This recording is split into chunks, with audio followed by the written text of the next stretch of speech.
Perkembangbiakan secara vegetatif dapat terjadi melalui dua cara.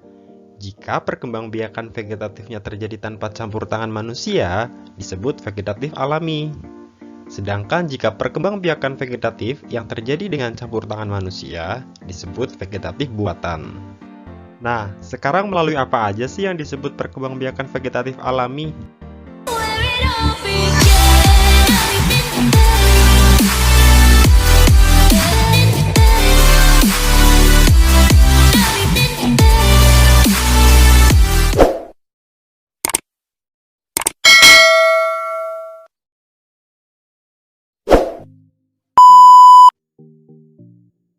Halo anak-anak hebat, Assalamualaikum warahmatullahi wabarakatuh.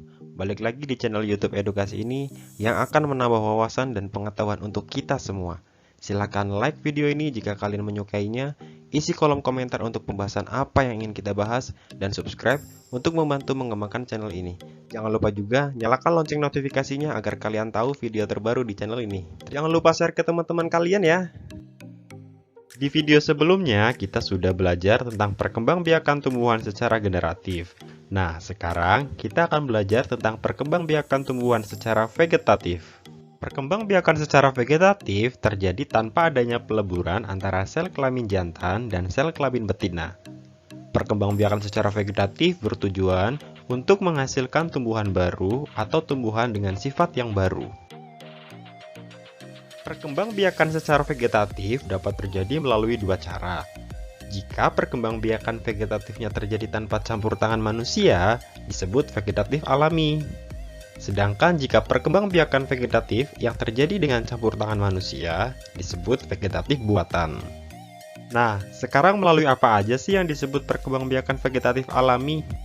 Perkembangbiakan vegetatif alami dapat terjadi melalui umbi lapis, umbi batang, umbi akar, tunas adventif, rizoma atau akar tinggal, geragi atau stolon, dan spora. Sedangkan pada perkembangbiakan vegetatif secara buatan dapat melalui yang pertama stek, mencangkok, sambung atau enten, tempel atau okulasi, runduk, dan kultur jaringan. Nah, sekarang kita bahas satu persatu yuk. Di perkembangbiakan vegetatif alami ada umbi lapis. Apa sih yang dimaksud dengan umbi lapis? Umbi lapis merupakan pelepah daun yang berlapis-lapis. Pada bagian atas umbi lapis tumbuh daun. Sedangkan pada bagian bawah umbi lapis terdiri dari cakram dan akar serabut. Contoh, tumbuhan yang memiliki umbi lapis antara lain bawang merah, bawang putih, bawang bombay, bunga bakung, dan bunga tulip. Selanjutnya ada umbi batang. Umbi batang adalah batang yang tumbuh di dalam tanah dan ujungnya menggelembung menjadi umbi. Umbi batang tersebut sebenarnya merupakan cadangan makanan bagi tumbuhan itu. Pada permukaan umbi batang tumbuh sisik dan kuncup membentuk mata tunas. Untuk umbi batang contohnya adalah kentang dan ubi jalar. Selanjutnya ada umbi akar. Umbi akar adalah akar yang membesar berisi cadangan makanan. Contoh tumbuhan yang memiliki umbi akar antara lain dahlia, wortel, lobak, umbi jalar, dan singkong. Pada singkong, umbi akarnya tidak dapat untuk berkembang biak karena tidak ada pangkal batangnya. Sedangkan umbi akar pada dahlia dan wortel dapat untuk berkembang biak karena ada tunas pada pangkal batangnya.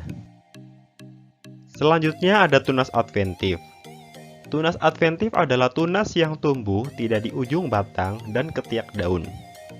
Tunas ini tumbuh di bagian tumbuhan yang biasanya tidak bertunas, seperti pada bagian daun dan akar.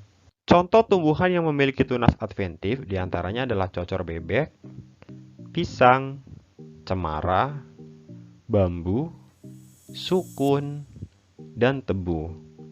Namun pada cocor bebek, tunas adventifnya tumbuh pada daun. Sedangkan pada tanaman pisang, cemara, bambu, sukun, dan tebu, tunas adventifnya tumbuh pada akar. Selanjutnya ada rizoma atau akar tinggal. Rizoma disebut juga akar tinggal atau akar tongkat. Rizoma sebenarnya adalah batang yang tumbuh di dalam tanah. Untuk contohnya adalah kencur, jahe, lengkuas, dan kunyit. Selanjutnya ada geragi atau stolon. Geragi adalah batang yang merambat di atas tanah. Geragi tersusun atas ruas-ruas. Setiap ruas yang menempel pada tanah akan membentuk akar dan tumbuh tunas baru. Untuk contohnya, tumbuhan yang memiliki geragi adalah arbei, rumput teki, dan stroberi. Yang terakhir adalah spora. Spora tumbuh di bagian bawah daun yang terdapat titik-titik berwarna coklat. Spora berfungsi sebagai alat perkembangbiakan. Jika spora jatuh ke tanah, akan tumbuh tanaman baru. Untuk contoh tanamannya adalah lumut, suplir, dan segala macam jenis paku-pakuan. Nah, itulah pembahasan tentang perkembangbiakan vegetatif secara alami. Sekarang, kita belajar yuk perkembangbiakan vegetatif secara buatan. Untuk perkembangbiakan vegetatif secara buatan, yang pertama ada stek. Stek adalah perkembangbiakan dengan cara menanam potongan atau bagian dari tumbuhan. Bagian tumbuhan yang dapat ditanam berupa batang, tangkai, atau daun. Tidak semua tumbuhan dapat distek. Beberapa contoh tumbuhan yang dapat distek adalah singkong, mawar, kangkung, melati, tebu, dan tumbuhan lidah mertua. Singkong dapat disetek di bagian batangnya. Mawar dan bunga sepatu dapat disetek bagian tangkainya. Tumbuhan lidah mertua, begonia, dan sansevieria dapat disetek daunnya. Keuntungan cara stek adalah mempercepat tanaman menjadi banyak. Selanjutnya ada mencangkok. Tujuan mencangkok adalah mendapatkan individu baru yang memiliki sifat sama persis dengan induknya. Mencangkok dilakukan agar tumbuhan cepat berbuah. Jenis tumbuhan yang dapat dicangkok adalah tumbuhan berkayu atau berbiji belah atau dikotil. Contohnya adalah mangga, jambu, dan jeruk. Keuntungan pembiakan secara cangkok adalah tanaman baru akan cepat besar dan berbuah, serta memiliki sifat induknya.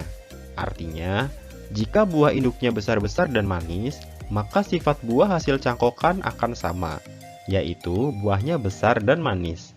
Sebaliknya, pembiakan dengan biji, tumbuhan akan lama menjadi besar dan lama berbuahnya, serta sifat-sifatnya dapat berbeda dengan induknya.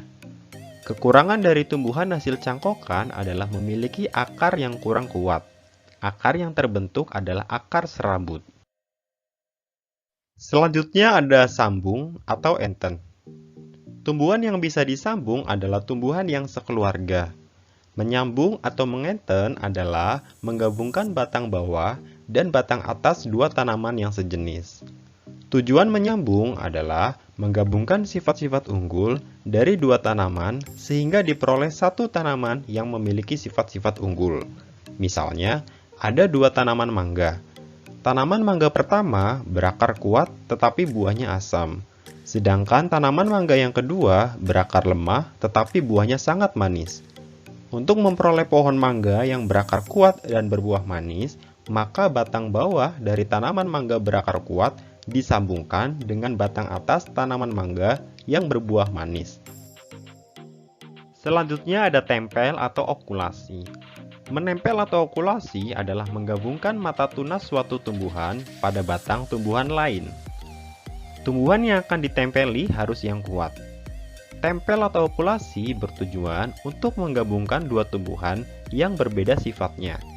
Hasilnya, tumbuhan akan memiliki dua jenis buah atau bunga yang berbeda sifat. Contohnya, okulasi pada bunga mawar akan menghasilkan dua warna atau lebih yang berbeda. Tumbuhan tersebut akan terlihat lebih indah karena bunganya berwarna-warni. Selanjutnya ada runduk. Merunduk merupakan proses menimbun batang tumbuhan ke dalam tanah. Pada batang yang ditimbun diharapkan tumbuh akar. Contohnya adalah arbei, apel, tebu, stroberi, alamanda, selada air, dan anggur. Untuk cara-cara merundukkan tumbuhan, antara lain yang pertama adalah batang tumbuhan yang akan dikembangbiakan dirundukkan. Kemudian yang kedua, Timbun atau benamkan batang tumbuhan tersebut ke dalam tanah. Kemudian yang ketiga, jika pada batang yang dirundukan telah tumbuh akar, potong batang yang dirundukan tersebut.